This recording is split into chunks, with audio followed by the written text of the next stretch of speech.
हिमालय किस्त नंबर 184। नूरेज की निगाहें पहाड़ों में चारों तरफ भटक रही थी। वो अदनान की तलाश में न जाने कहां कहां की खाक छान चुका था। आसमान पर सूरज आग बरसा रहा था। घोड़े की जुबान बार बार बाहर आ रही थी। फिर एक चश्मे के किनारे उसने घोड़ा रोका और उससे नीचे उतरकर उसे छोड़ दिया। घोड़े ने पानी में मुंह डाल दिया था। नूरेज ने कमर से पानी की छागल उतारी और उसे मुंह से लगाकर कई घूंट पिए। फिर वो चश्मे के किनारे एक पत्थर पर बैठ गया। अदनान से उसे बेपना प्यार था, तो वो सबसे पहले उठकर वो सीधा अदनान के पास जाता था, उसको जगाता था, उसके साथ चाय पीता था और फिर दूसरे काम करता था। लेकिन पिछले चंद रोज से अदनान नजर नहीं आया था।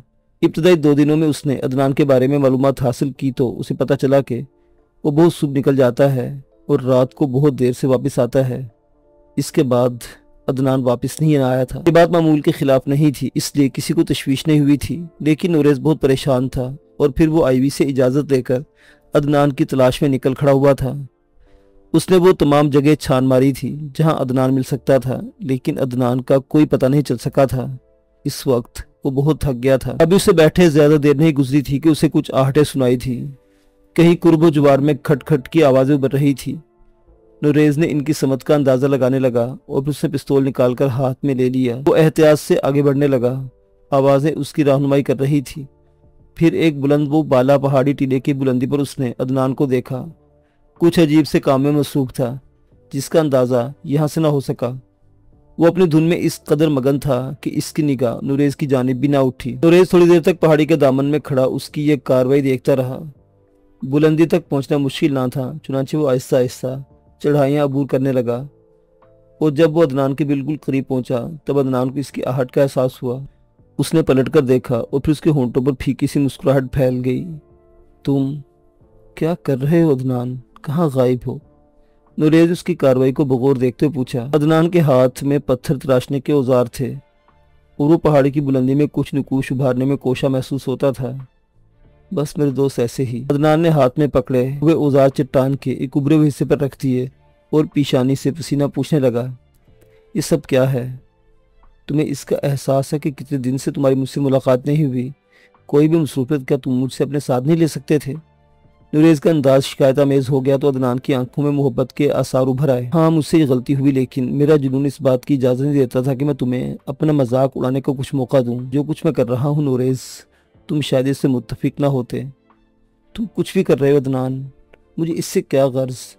मैं तो सुबह तुम्हारी शक्ल देखकर आंखें खोलता था। मुझे बताओ, मुझ पर ये ज्यादती तुमने क्यों की? मुझे यकीन है कि मेरा छोटा भाई मुझे माफ कर देगा, अदनान ने कहा और उसके अंदाज पर नूरेज मुस्कुराने लगा। हाँ, इस यकीन के तहत के आइंदा तुम इस तरह गायब नहीं रहोगे। चलो छोड़ो, ये बताओ ये सब क्या है? ये संग तराशी का शौक तुम्हें क्यों कर पैदा हुआ? और इस बुलंदो बाला पहाड़ में तुम क्या तराश रहे हो? नूरेज, ये पहाड़ मुझे छोटा मालूम होता है। मैं जिस इंसान के खदो खाल इन पत्थरों में उभारना चाहता हूँ वो इस पहाड़ की बुलंदी से ऊंचा था।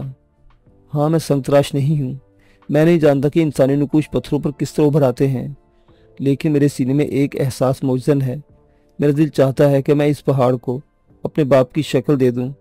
इस पहाड़ के दामन में खड़े होकर जब मैं उसकी लंबाई चौड़ाई पर निगाह डालता हूं तब मुझे एहसास होता है कि बहुत छोटा है। मैं जिस बड़े आदमी का बुत तराशना चाहता हूं वो इससे कहीं ज्यादा बुलंद था। तुम बताओ नूरेज, ये पहाड़ इसका हम पल्ला हो सकता है? नूरेज की आंखों में नमी आ गई। वो अदनान के जज्बे को समझता था। इससे ज्यादा भला कौन जान सकता था कि अदनान के सीने में मरहूम शीरान के लिए कैसी आग सुलग रही है। अदनान के चेहरे की वो रौनक खत्म हो गई थी जो कभी नूरेज ने देखी थी। वो मुज़बहिल नजर आता था। उसके होंठों की मुस्कुराहट फीकी पड़ गई थी। उसने अदनान के शाने पर हाथ रखते हुए कहा, तुम जिस अजीम इंसान का बुत तराशने में मसरूफ हो वो बुतों की रहनुमाई का मोहताज नहीं है। इन पहाड़ों की हर बुलंद चोटी से इसकी सूरज झांकती है। ये पहाड़ इसके एहसास से सर झुकाए महसूस होते हैं। सिर्फ एहसास की बात है। शीरान को इन वादियों में जहां कहीं भी चाहो तलाश कर सकते हो। इसे इस पहाड़ तक महदूद ना करो। और ये अक्लमंदी नहीं अदनान। क्या तुम ये चाहते हो कि लोगों के दिलों में अगर शीरान का तस्वुर सर उभारे तो इसका मुजस्मा देखने के लिए फासले तय करके यहाँ तक पहुँचे? मैं तो ये समझता हूँ कि इन पहाड़ों पर जो एहसान उसने किया, इसके तहत हर वादी हर चट्टान इसकी शक्ल में नजर आनी चाहिए। अदनान खामोशी से नूरेज को देखता रहा। फिर इसकी आंखों से आंसू बह निकले। मेरा बाप बहुत बड़ा इंसान था ना। पहाड़ों के रहने वाले इसे जंगली, वहशी, जाहिल और दरिंदा कहते थे।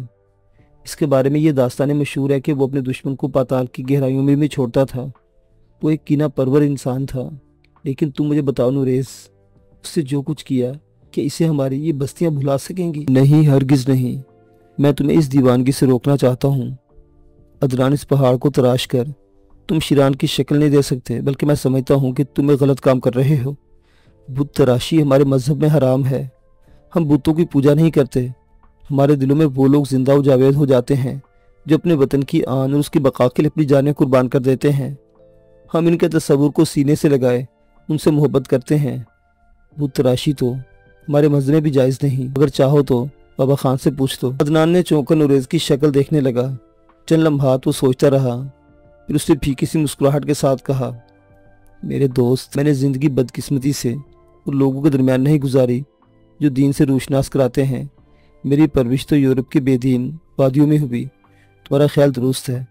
اس نے ہاتھ میں پکڑے اوزار چوٹی کی دوسری سمت اچھال دیے اور پھر آہستہ سے قدموں سے نوریز کے ساتھ نیچے اتر آیا۔ ایک چٹان کی آڑ میں اس کی رائفل رکھی ہوئی تھی۔ اس نے پیٹی اٹھا کر کندھے پر لٹکائی۔ نوریز کا گھوڑا نیچے موجود تھا۔ نوریز نے چونک اس سے دریافت کیا، تمہارا گھوڑا کہاں ہے؟ وہ کہاں جائے گا؟ بلاتا ہوں اسے، عدنان نے کہا، اور اس کے ہونٹوں سے ایک سیٹی کی آواز نکلی۔ دوسرے لمحے سیاہ رنگ کا ایک خوبصورت گھوڑا دوڑتا اس کے قریب پہنچ گیا۔ چلو گھر چلیں ابھی سے، عدنان نے بیزار سے انداز میں کہا۔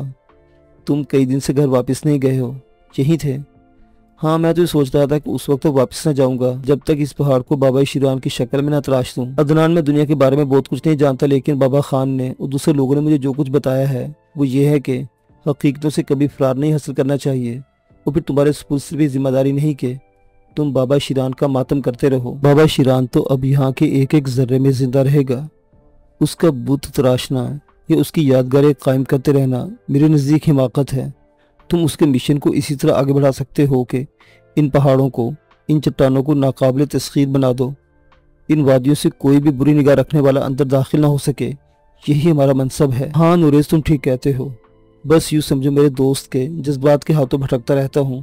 دراصل میرا دل نہیں لگتا۔ مجھے کچھ عجیب سے خیالات آتے رہتے ہیں۔ یوں لگتا ہے جیسے میرے باپ کو زبردستی مجھ سے چھین لیا گیا ہے۔ مجھے اس کے جانے کے دن نہیں تھے۔ ابھی تو مجھے اس کی فطرت سے بہت کچھ سیکھنا تھا۔ ہر چند کے میرے وجود میں اس کا خون دوڑ رہا ہے، لیکن میں اپنے باپ کی اس عظمت کو اپنے وجود کے ایک ایک ذرے میں اتار لینا چاہتا ہوں جس کی وجہ سے وہ سربلند ہوا۔ آؤ ذرا جنگلوں کی جانب گھومتے ہوئے چلتے ہیں۔ عدنان نے گھوڑے کا رخ ایک سمت کر دیا۔ نوریز اس کا ساتھ دے رہا تھا۔ وحشی درندوں کا یہ جنگل تنہا انسانوں کے لیے بے حد خطرناک تھا، لیکن بادشاہ خان نے نوریز کو چھوٹی عمر میں ہی فولاد بنا دیا تھا۔ وہ جوانی کی سرحدوں کو چھوتا جا رہا تھا، لیکن ابھی سے اس کے ذہن میں بہت کچھ موجود تھا۔ اس کے بدن میں چیتوں جیسی پھرتی تھی اور وہ اپنی عمر سے کہیں بڑا نظر آتا تھا۔ ایک ایسی پہاڑی کا موڑ کاٹتے ہوئے جو سبزے سے لدی ہوئی تھی، دفتن انہیں ایک چیتے کی غراہٹ سنائی دی۔ چیتا درخت کی شاخ پر بیٹھا ہوا تھا اور شاید دیر سے ان دونوں کو طاق میں تھا۔ ایک لمحے میں گھوڑوں کی کنوتیاں بدلیں اور دوسرے لمحے وہ الف ہو گئے۔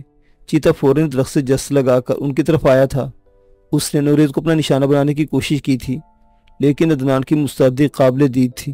اس نے فوراً رائفل کی سیدھی کی اور گولی چلانے کے بجائے چیتے کے پیٹ میں اس کی نال کھبو کر اسے نوریز کے اوپر سے دوسری جانب اچھال دیا۔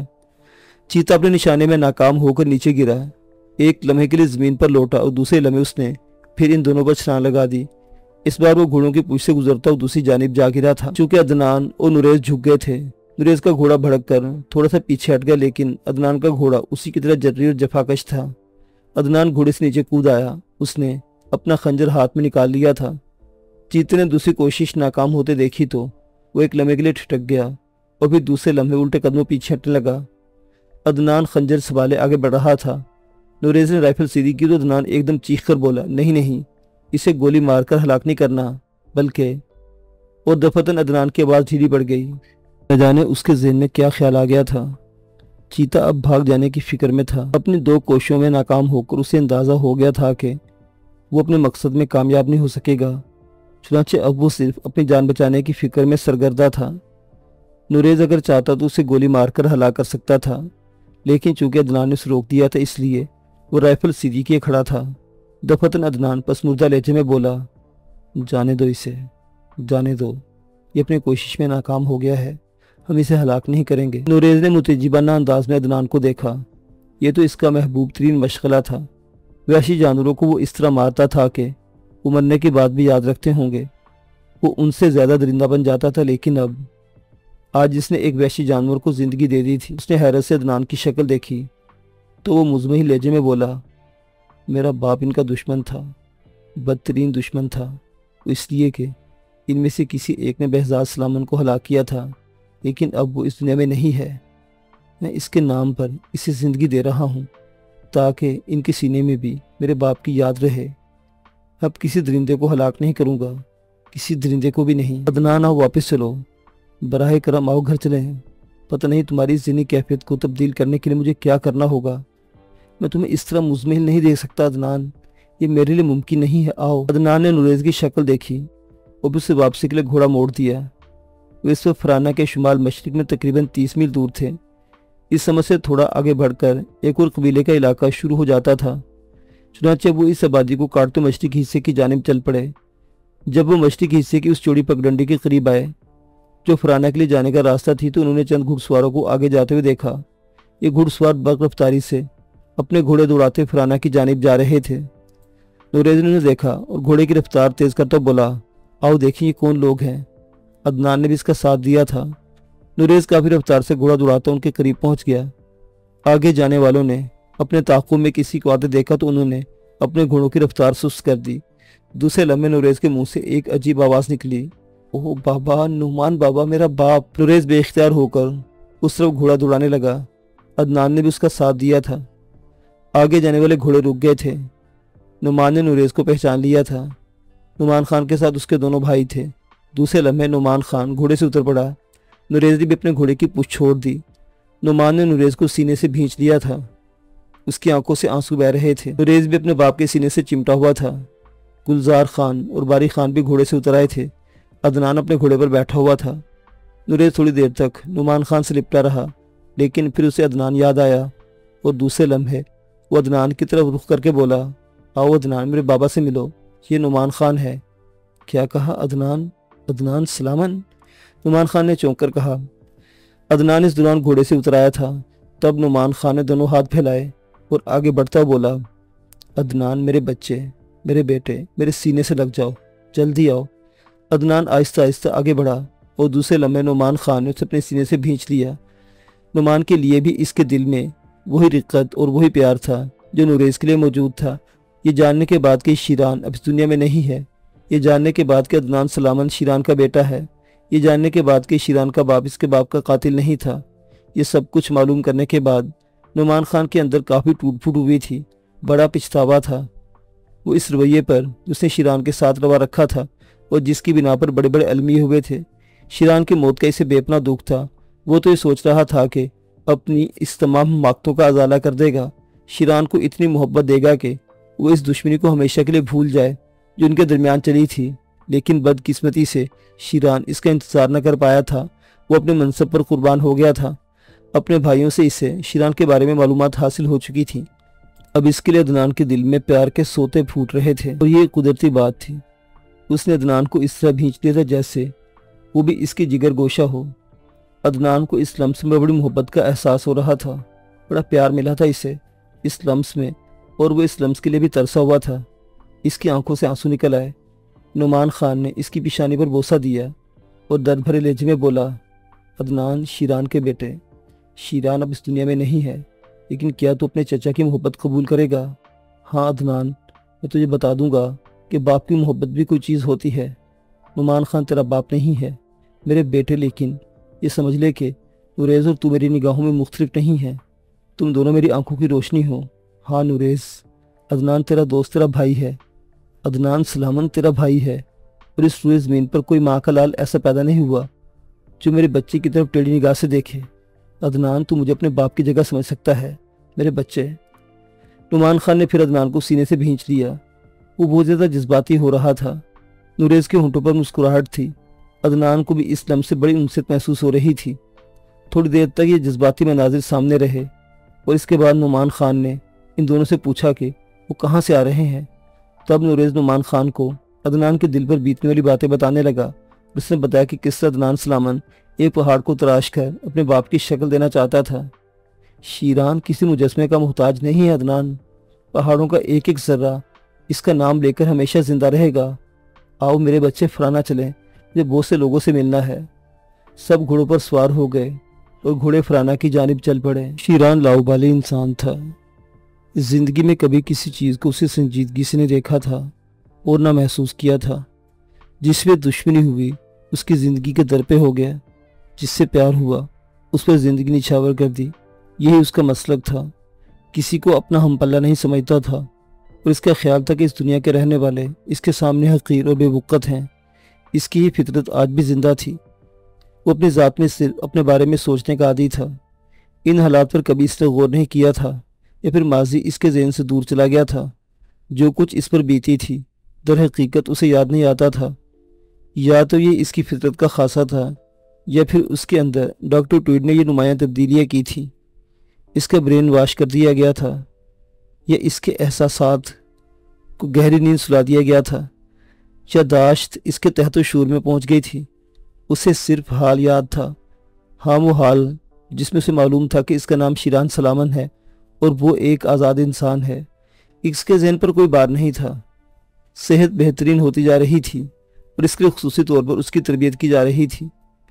अपने अतराफ में फैले लोगों के बारे में वो कभी नहीं सोचता था। बहुत से लोग थे जो उसके खिदमतगार भी थे। इसके हर बात सरे तस्लीम खम कर देते थे। इसके अलावा शीरान को और क्या चाहिए था? हाँ, अगर इनमें से एक भी इससे मुनहरिफ होता या उसे कोई नुकसान पहुंचाने की कोशिश करता या इसकी फितरत के खिलाफ होता तो शीरान एक बार फिर वही शीरान बन सकता था और इस वक्त उसे कोई रोकने वाला ना होता। जनरल डी इससे दोस्तों की तरह पेश आता। वो इंतहाई बेतकल्लुफ़ इंसान था। कई बार शीरान इसके साथ सैर व तफरीह की गर्ज से जा चुका था और वहाँ शीरान ने जो कुछ चाहा जनरल डी ने वही किया था, जिसकी वजह से शीरान इसका ममनून था। फिर एक शाम जनरल डी ने अपने प्रोग्राम का आगाज़ कर दिया। शीरान को उसने अपने रहायशगाह के खुसूसी कमरे में बुलाया जो एक बड़े हाल की हैसियत रखता था। कमरे में बैठने के बाद उसने शीरान के लिए कॉफ़ी मंगाई और फिर दोनों कॉफ़ी के छोटे छोटे घूंट लेने लगे।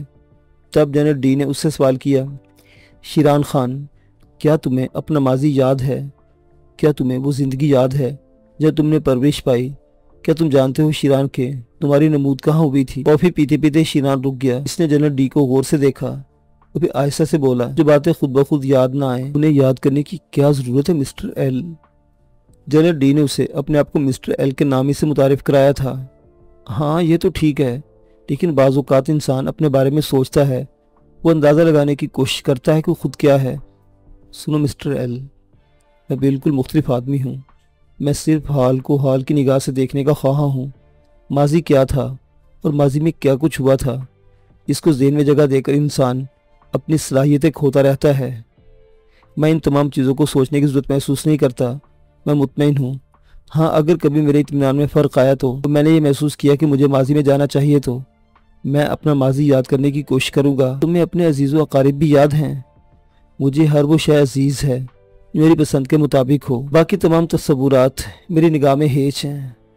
और अगर मैं तुमसे कहूँ कि तुम अपना माजी याद करने की कोशिश करो तो क्या तुम ये कोशिश करोगे? तुम ये बात मत कहना मिस्टर एल, क्योंकि मैं जिस चीज़ को नापसंद करता हूँ उसे कभी भी ज़ुबान से सुनना नहीं चाहता, और किसी की भी। खूब, बहुत दिलचस्प आदमी हो तुम शीरान खान। मैं तुम्हारी इस खूबी की कदर करता हूँ। ठीक है, तुम्हारा शुक्रिया। मैं भी तुम्हें अपने दोस्तों में तसव्वुर करता हूँ। शीरान खान, अगर मैं तुमसे किसी सिलसिले में कोई काम लेना चाहूँ तो तुम मेरी मदद करोगे? अगर काम मेरी पसंद का हो तो मैं तुम्हारी दोस्ती का खराज अदा करने की कोशिश करूँगा, शीरान ने जवाब दिया। जनरल डी ने इन जुमलों से शीरान की कैफियत का अंदाज़ा लगाया था। अभी तक सूरत हाल इसकी पसंद के मुताबिक थी, यानी शीरान अपने ज़हन में भी जिंदा था, लेकिन वो अपने माजी पर निगाह नहीं डालना चाहता था। जनरल डी के मुंह से आहिस्ता से निकला, मेरे दोस्त, मेरे अजीम साथी, तुमने मेरे लिए बड़ी आसानियाँ पैदा कर दी हैं। ये अल्फाज डॉक्टर ट्वीड के लिए थे, जो अपनी ज़िंदगी देकर जनरल डी के मिशन की तकमील कर गया था, लेकिन इसी के हाथों मारा गया था। जनरल डी ने बैठे बैठे एक बटन दबाया और सामने दीवार पर एक स्क्रीन रोशन हो गई। शीरान ने उस रोशनी की तरफ निगाहें जमाई। ये इसके लिए ताज्जुब खेज बात थी, लेकिन दफतन सफ़ेद रोशनी सुर्खी में घूमने लगी। स्क्रीन पर आहिस्ता आहिस्ता सुर्ख होता जा रहा था। तेज़ सुर्ख और रोशन स्क्रीन शीरान की निगाहें نہ جانے کیوں اس پر جمی رہ گئی تھی۔ وہ متعجبانہ انداز میں اس سرخ رنگ کو دیکھنے لگا، لیکن آہستہ آہستہ اسے یہ احساس ہوا جیسے سرخ رنگ اس کے سارے وجود پر حاوی ہوتا جا رہا ہے۔ اس کا بدن ہلکا ہو رہا ہے اور وہ فضاؤں میں تحلیل ہونے لگا ہے۔ اس کی صلاحیتیں آہستہ آہستہ گم ہوتی جا رہی تھیں اور سرخ رنگ اس کے پورے وجود پر حاوی ہو گیا تھا۔ اس نے چیخنا چاہا، یہ کہنا چاہا کہ مٹاؤ اس سرخ رنگ کو، یہ میرے ذہن کے سکون کو تہو بالا کر رہا ہے، لیکن وہ کہہ نہ سکا۔ آہستہ آہستہ سرخ رنگ نے اس کی تمام ذہنی صلاحیتوں کو اپنی گرفت میں لے لیا تھا اور پھر دفتن عقب سے ایک آواز ابھری، اب تم کیا محسوس کر رہے ہو شیران؟ شیران نے کوئی جواب نہیں دیا، وہ خاموشی سے سرخ رنگ پر نگاہیں جمائے ہوئے تھا۔ سنو شیران، جو کچھ میں کہہ رہا ہوں تم وہی کرو گے، تم میرے احکامات کی تعمیل کرو گے کیونکہ تم اس کے لیے مجبور ہو، تم جانتے ہو کہ تمہیں کیا کرنا ہے شیران، اور یہی عمل تھا تمہاری زندگی کی بقا کا ذریعہ ہو سکتا ہے، ورنہ تم موت کے گھاٹ میں اتر سکتے ہو۔ شیران نے کوئی جواب نہ دیا، وہ خاموشی سے سرخ رنگ پر نگاہیں جمائے کھڑا تھا۔ مجھے جواب درکار ہے شیران، بتاؤ جو کچھ میں کہوں گا وہ تم کرو گے؟ شیران کی مشینی آواز ابھری، ہاں جو کچھ تم کہو گے میں وہی کروں گا، صرف وہی۔ تم شیران، تم میرے احکامات کی تعمیل کرو گے، یہ بھول جاؤ گے یہ احکامات کس نے دیے تھے۔ میں 3 تصویریں تمہارے سامنے پیش کرتا ہوں۔ جس جگہ تمہیں بھیجا جائے گا وہ بورن کیمپ کے نام سے مشہور ہے۔ اس جگہ ایک قید خانہ ہے، اس قید خانے میں 3 قیدی ہیں۔ تم ان قیدیوں سے دوستی بڑھاؤ گے اور پھر انہیں اپنے ہاتھوں سے ہلاک کرو گے۔ خیال رکھنا شیران، وہ قیدی بہت چالاک ہیں، بہت خونخوار ہیں۔ تم ان سے تعارف حاصل کرو گے اور اس کے بعد ایک ایک کر کے بہت چالاکی سے انہیں ختم کر دو گے۔ تمہارے اور ان کے درمیان چالاکی کی جنگ ہونی چاہیے اور جیت تمہاری ہونی چاہیے شیران، صرف تمہاری۔ اور جب تم ان تینوں قیدیوں کو ختم کر دو گے تو تم بھول جاؤ گے تم نے کیا کیا ہے، اور اس کے بعد جو لوگ تمہیں میرے پاس پہنچائیں گے تم ان کے ساتھ تعاون کرو گے۔ شیران، مجھے اس بات کا جواب دو کہ تم میرے احکامات کی حرف بحرف تعمیل کرو گے؟ میں تعمیل کروں گا، شیران نے جواب دیا اور آہستہ آہستہ اسکرین سے سرخ رنگ چھٹنے لگا، لیکن شیران اسی سیر میں گرفتار تھا۔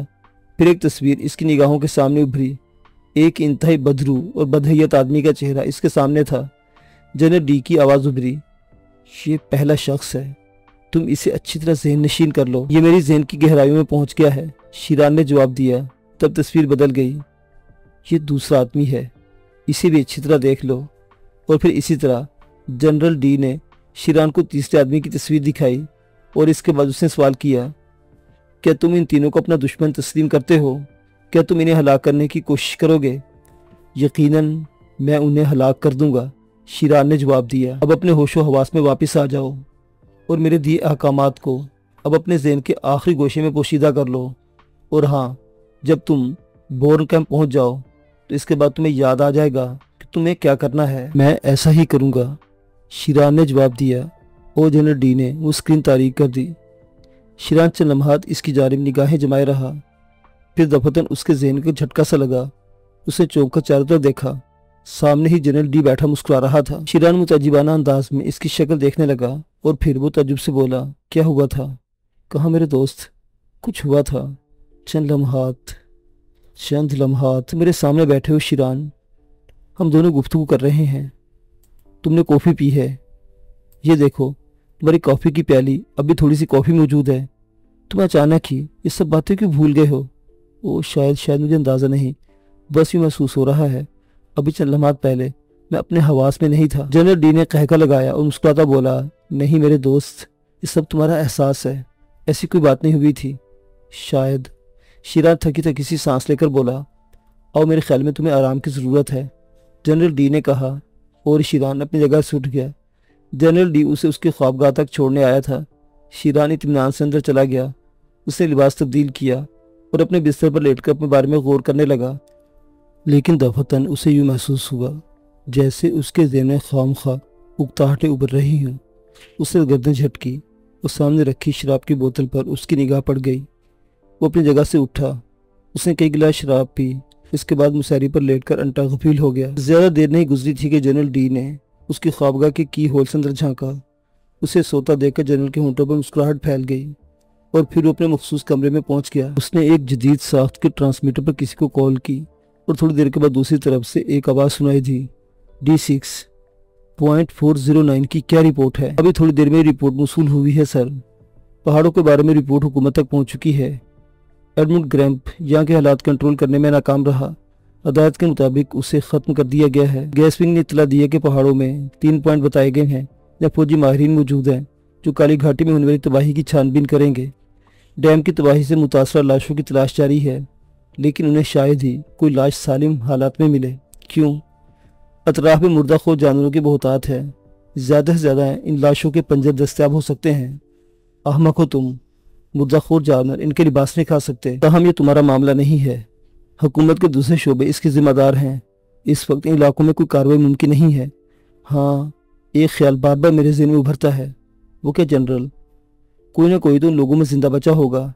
इससे अगर तहफ़्फ़ुज़ मिल जाता तो हमें बहुत सी बातें मालूम हो सकती थीं। आप इस सिलसिले में गैस विंग को हदायत जारी कर सकते हैं जनाब। नहीं, D6 से बेहतर ना होगा। गैस विंग के लोग कोशिश करेंगे और इनकी निगाहों में मशकूक हो जाएंगे। इस तरह वहाँ उनकी मौजूदगी ख़तरे में पड़ जाएगी। जैसा आप मुनासिब समझे जनाब। गैस विंग से रब्ता रखो और उनसे मालूम करो कि पहाड़ी कबीले हुकूमत की क्या मदद कर रहे हैं। बेहतर जनाब, गैस विंग को हदायत कर दो कि वो हर 36 घंटे के बाद ताज़ा रिपोर्ट के लिए रब्ता कायम करते रहें। ओके जनरल, ऐसा ही होगा। जनरल डी ने सिलसिला मुनक़ते कर दिया और फिर वो ट्रांसमीटर के दूसरे बटन दबाने लगा। उसने चंद लम्हात के बाद किसी और से रब्ता कायम किया। D8 सर, दूसरी तरफ से आवाज़ आई। रिपोर्ट, यस जनरल, कुछ खास तब्दीलियाँ रूनमा हुई हैं बैंकॉक में और उसके निवाह में। मार्लिनों की हवा उखड़ रही है। गिरे काओ नामी मनशियात फरोश यहाँ से मार्लिनों के कैबिन उखाड़ कर फेंक रहा है। हर जगह मार्लिनों के साथी पसपा हो रहे हैं और ग्रे काओ के कैबिन कायम होते जा रहे हैं। गुड, ये नया नाम है मेरे लिए। ग्रे काओ कौन है? मकामी आदमी है। D8, ग्रे काओ का शजरा नस्ब मालूम करो। किस दमखम का आदमी है? माली हैसियत क्या है? फितरत क्या है? एहतियात से पूरी रिपोर्ट हासिल करो। Yes sir. अब मार्लिनों की तरफ आ जाओ। तो वो कांगू में मौजूद है। कांगू में कोई तब्दीली? बज़ाहिर बिल्कुल नहीं। मार्लिनों की मसरूफियात, इसके बारे में सही रिपोर्ट मिलना मुश्किल है जनाब। क्यों? कांगू में एक भी अजनबी नहीं छुप सकता। वहाँ के बाशिंदे हर शख्स को निगाह में रखते हैं, इसलिए यहाँ किसी अजनबी की गुंजाइश नहीं है। D8, अब तुम्हें बच्चों की तरह सबक पढ़ाना पड़ेगा। तुम खुद भी समझा करो। जनरल, वो आवारा गर्दों पर इन इलाकों में कोई पाबंदी नहीं। चंद लोगों को जमा कर लो। इनमें वो मफलूकुल हाल लोग भी होंगे जो भीख मांगकर जिंदगी गुजारते हैं। हाँ, इन लोगों का इंतखाब जरा मेहनत से करना होगा। जब ये बेचारे कांगू में दाखिल होकर भीख न मांगे तो पेट कहाँ से भरेंगे? हाँ, अगर वहाँ के रहने वाले इनके साथ बदसलूकी करें तो उन्हें तहम्मुल का सबूत देना होगा। आखिर उन्हें भीख इन्हीं लोगों से मिलेगी। मैं समझ गया जनरल। खूबसूरत भिखारी लड़कियाँ किसकी कमज़ोरी नहीं बन जाएगी। आखिर कुछ तो लोग तो ऐसे होंगे जो भी लड़कियों से मुतासिर होंगे, और फिर ये बेचारियाँ तो किसी से कुछ मांगे भी कि नहीं सिवाय पेट भर के खाने के सिवा। लेकिन ख्याल करें, लड़के किसी यूरोपियन मुल्क की हों। कमाल है जनरल, मैं इतराफ़ करता हूँ कि मैं अहमक हूँ। क्या बकवास कर रहे हो D8? इसके बाद अगर जुमला मैंने सुना तो जानते हो क्या होगा? इस अहम मिशन में किसी अहमक की गुंजाइश नहीं है। जनरल ने घुर्राते हुए कहा। Sorry general. D8 की आवाज़ घबराई हुई थी। इसके बाद मैं तुम्हें कोई मशवरा नहीं दूंगा। आप इत्मीनान रखें जनरल, जवाब मिला और जनरल डी ने राब्ता मुनक़ते कर दिया। दूसरे दिन दोपहर को उसने अपने दफ्तर में 2 आदमियों का इस्तकबाल किया। दोनों जनरल के सामने बेहद खौफज़दा नजर आते थे। आप लोग फिक्रमंद ना हो, आपसे कुछ मालूमात दरकार हैं। बोर्न कैंप के कैदियों की क्या पोजीशन है? हस्बे मामूल जनाब, कोई अहम तब्दीली नहीं है। पिछले साल की रिपोर्ट पेश कर दी गई है। पूरे साल किसी कैदी ने फरार की कोशिश नहीं की। इसकी वजह तुम्हारा बेहतर रवैया नहीं जनाब, बल्कि हम उनके जिस्म में इतनी जान नहीं छोड़ी कि वो ऐसी कोशिश करें। मैं उन 3 कैदियों के बारे में जानना चाहता हूँ जो इस कैंप के रूहे रवा हैं। जस्टिन, मार्को और लिस्टन जनाब। हाँ, जनरल ने मुस्कुराते हुए कहा। तीनों शैतान कैद में हैं जनाब।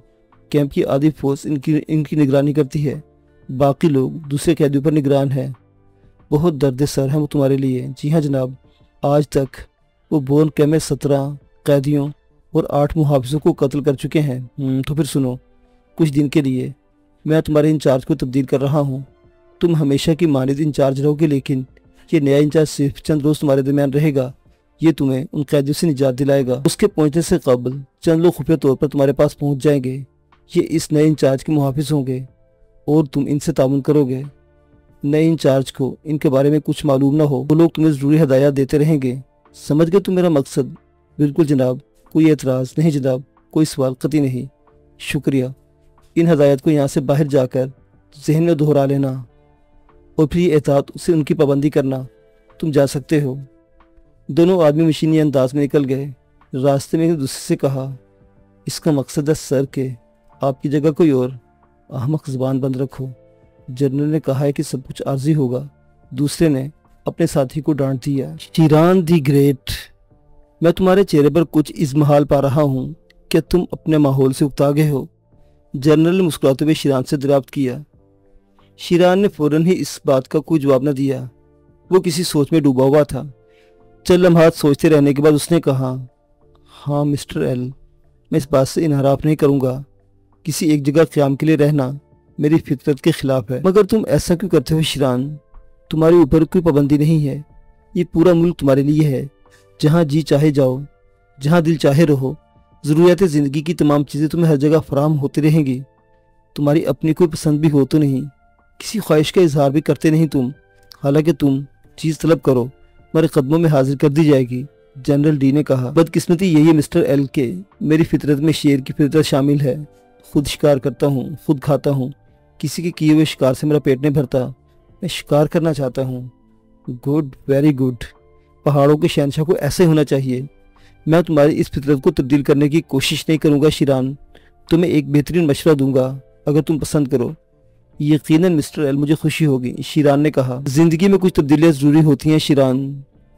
تم نے بقول تمہارے شکار کر کے بہت سے جانور مارے ہوں گے، لیکن اگر تمہیں ایک ایسی جگہ بھیج دوں جہاں شکار ہی شکار ہوں تو کیا تم اس جگہ کو پسند نہیں کرو گے؟ جنرل مسکراتا بولا۔ آپ کی بات تفصیل چاہتے مسٹر ایل؟ شیران بولا۔ ہاں، میں تمہیں تفصیل بتا رہا ہوں۔ یہاں پہاڑوں کے درمیان ایک خوبصورت جگہ ہے جہاں قابل نفرت قیدیوں کا ایک کیمپ بنایا گیا ہے۔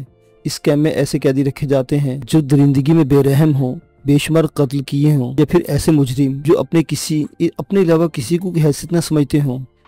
بورن کیمپ میں ایسے قیدیوں کی بہتات ہے۔ اگر تمہیں وہاں کا انچارج بنا کر بھیج دیا جائے تو کیا تمہاری زندگی میں ایک دلچسپ تبدیلی نہیں ہو جائے گی؟ شیران تھوڑی دیر تک سوچتا رہا۔ اسے گردن ہلاتے ہوئے کہا، ہاں، احساس ہوتا ہے کہ وہ عمدہ جگہ ہوگی۔ تو پھر تم وہاں انچارج کی حیثیت سے جاؤ گے۔ ظاہر ہے تمہیں ان لوگوں پر کمانڈ حاصل ہوگی۔ ہر شخص تمہارے حکم کی تعمیل کرے گا اور تم ان قیدیوں کو کنٹرول کرو گے جو سرکشی میں اپنا ثانی نہیں رکھتے، جن کا خیال ہے کہ حالات نے انہیں قیدی بنا دیا ہے لیکن کوئی شخص ان پر قابو نہیں پا سکتا۔ بورن کیمپ میں ایسے قیدیوں نے اچھی خاصی اجارہ داری قائم کر رکھی ہے، اور شیران، یہ کیسے ممکن ہو سکتا ہے کہ تم جیسے انچارج کی موجودگی میں کوئی قیدی اپنے آپ کو اجارہ دار سمجھے؟ شیران کی آنکھوں میں ایک دلچسپ چمک نمودار ہو گئی۔ اس نے مسکراتے ہوئے کہا، واقعی بہت دلچسپ جگہ ہوگی۔ اگر تم پسند کرو تو میں تمہارے وہاں جانے کا بندوبست کر دوں۔ یقیناً، شیران نے جواب دیا۔ ٹھیک ہے، تم اپنی تیاریاں مکمل کر لو۔ کل تم بورن کیمپ میں جا رہے ہو۔ میری تیاریاں بھی آپ ہی مکمل کر دیں کرنل۔ آپ بہتر سمجھتے ہوں گے وہاں مجھے کس طرح کی شے کی ضرورت ہے۔ شیران نے جواب دیا۔ یقیناً تم مطمئن رہو، انتظام میں کر دوں گا، جنرل ڈی نے کہا۔ دوسرے دن شیران بورن کیمپ روانہ ہو گیا۔ ہوائی جہاز کے 2 گھنٹے کے سفر کے بعد وہ ایک ایئرپورٹ پر اترا۔ یہاں سے اسے ٹرین کے ذریعے 70 میل کا سفر کرنا پڑا اور ایک ہل اسٹیشن پر اتر کر باقی کا راستہ ایک شاندار لینڈ روور کے ذریعے کیا گیا۔ درمیانی راستے بے حد خطرناک تھے، جگہ جگہ خوفناک جنگل اور ناقابل عبور پہاڑی سلسلے تھے۔ لینڈ روور سے نہایت پیچیدہ راستے اختیار کیے تھے اور یہ راستے تھے جو عام لوگوں کی نگاہوں میں نہیں آ سکتے تھے۔ جہاں شیران اپنے ہمسفر سے پوچھے بغیر نہ رہ سکا۔ کیمپ تک کوئی باقاعدہ راستہ نہیں ہے؟ نہیں جناب، یہ راستہ جان بوجھ کر تعمیر نہیں کیا گیا۔ وجہ، وہ خطرناک قیدی جو فرار کی کوشش کرتے ہیں، دشوار گزار راستوں کی وجہ سے انہیں بآسانی دوبارہ پکڑ لیا جاتا ہے۔ یہ پوشیدہ راستہ بھی ہمارے استعمال کے لیے ہے، دوسرے اس سے واقف نہیں ہیں۔ قیدی فرار کی کوشش کرتے رہتے ہیں۔ ہاں، اکثر کبھی کوئی نکل جانے میں کامیاب ہوا۔ بورن کیمپ کی تاریخ میں 2 بار ایسا ہوا ہے۔ 8 قیدی نکلنے میں کامیاب ہوئے ہیں۔ اور جو فرار ہونے کی کوشش میں پکڑے جاتے ہیں ان کے ساتھ کیا تم سلوک کرتے ہو؟ اکثر اپاہج کر دیے گئے ہیں، کچھ ہلاک بھی ہو گئے۔ شیران خاموش ہو گیا۔ اس کے ذہن میں مسرت ابھر رہی تھی۔ واقعی اجنبی دلچسپیاں تھیں۔ اس سے قبل ایسے ماحول سے سابقہ نہیں پڑا تھا۔ وہ سوچ رہا تھا کہ یہ نئی زندگی واقعی دلچسپ ہوگی۔ یہ سفر ایک ایسی جگہ ختم ہوا जहां लोहे के लंबे स्तून नस्ब थे और इन स्तूनों में खारदार तारों की बाड़ बुलंद हुई थी। किनारे किनारे दरख्त इस्तादा थे। बड़े फाटक पर संतरियों की मुसल्लह फौज मुतय्यन थी, जिन्होंने लैंड रोवर को देखते ही मार्च शुरू कर दिया। शीरान का ज़बरदस्त इस्तकबाल किया गया। कैंप के इंचार्ज ने कमर में लटकी हुई तलवार उसे पेश कर दी। इसका मैं क्या करूं? शीरान ने पूछा। सर, ये एजाज़ी तलवार है। आज से यहाँ के सरबराह आप हैं। हम सब आपके अहकामात की तामील करेंगे। इंचार्ज ने लजाजत से कहा। ओह, ये बात है। शीरान ने गर्दन हिलाते हुए कहा और फिर मुस्कुराता बोला, इससे कब ये तलवार तुम्हारे पास थी? जी हाँ जनाब। तुम्हें यकीनन इसका अफसोस होगा, तुमसे ये एजाज़ छिन गया। नहीं जनाब, मुझे तो बेहद मुसर्रत है कि कोई मुझसे ज़्यादा ताकतवर शख्स इन सरफिरे कैदियों को कंट्रोल करेगा। मुझे आप अपना मुआवन और वफादार पाएंगे। हमारे वफादार हमेशा फ़ायदे में रहते हैं, शीरान ने कहा और फिर उसे उसकी शानदार रहायशगाह में ले जाया गया, जहाँ उसके शयान शान तमाम इंतज़ामात किए गए थे।